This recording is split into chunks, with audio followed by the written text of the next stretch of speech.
The advice I would give to new applicants is know very clearly why you want to be a teacher.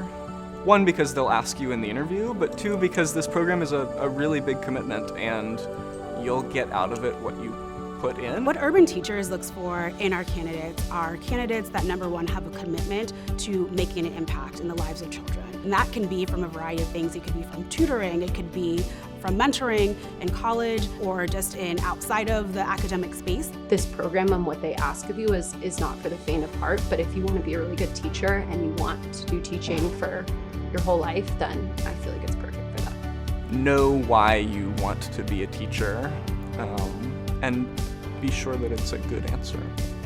Know that you have a good support system. We are committed to making career educators. That for someone is, you didn't have to major in education, you could have majored in a variety of things, but really coming in and saying, okay, that I'm going to be a teacher.